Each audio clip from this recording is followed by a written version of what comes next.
Wylie wrote the book Jesuitism. We are now reading chapter 19, and this is the fifth part of that installment.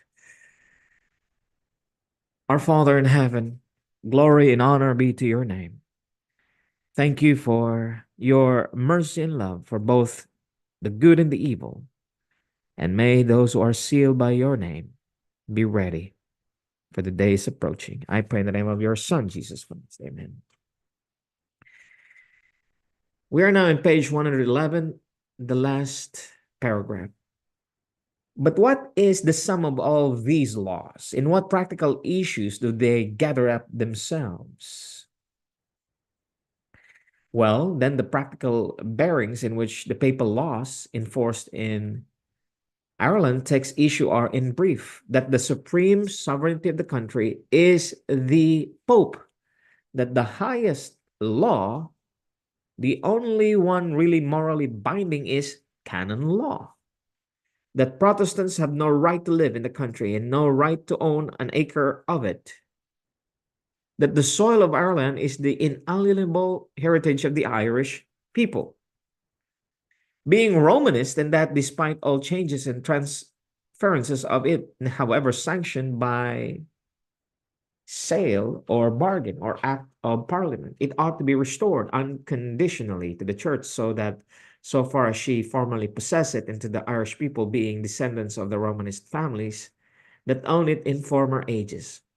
This is the sum of what is taught the priest in their 4 annual conferences, and which the priests teach the people month by month in the confessional.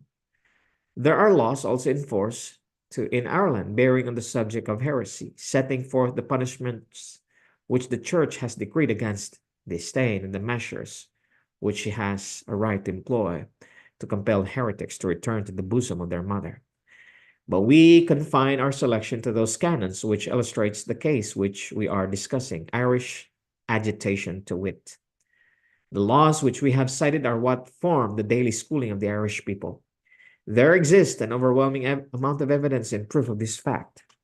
But no man with wit enough to know in what quarter of the sky the sun rises can fail to perceive what the effect of such teaching must be on the continent, the good order and the loyalty of the people of Ireland. The Irishman is brought into conflict at every point with the state of things around him. As regards the points especially prominent in the present Irish agitation, namely, the occupancy, or rather ownership, of the land, it is important to remark that it is a question in which canon law is very distinctly pronounced. The general question touching the restitution of landed property which had been owned by the church or by her lay members is ruled by the brief of Benedict XIV, endorsing a decree of the Congregation for the Propagation of the Faith issued in 1630. This brief sets a hedge around all such property and warns pirate, infidel, and heretic Protestant that it is at his peril should be appropriate a single acre of it, and should he dare violate the pontifical prohibition, he is commanded to restore promptly and unconditionally what he has impiously seized.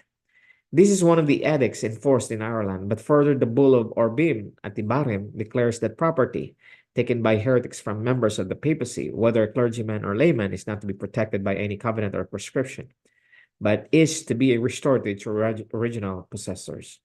But the bull of Pius the Ninth, Apostolica Sedis, quoted in the previous chapter, pronounces excommunication on all who retain such properties. And this comfortable doctrine the priests fully accept, and are careful to tell the people what are their rights under this bull, and how carefully the church guards for them the heritage of their fathers. There has been no concordat, says the Popish Bishop of Kerry, Dr. Moriarty, ceding the property of the Catholic to the British Crown, or sanctioning its secularization.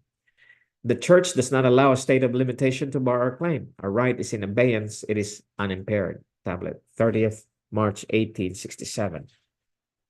The canon law then lays an eternal entail on all lands that do now or even ever have a pertain to the church or to her members. It erects an infallible barrier around all such lands to prevent this ever passing into heretical, that is, Protestant ownership.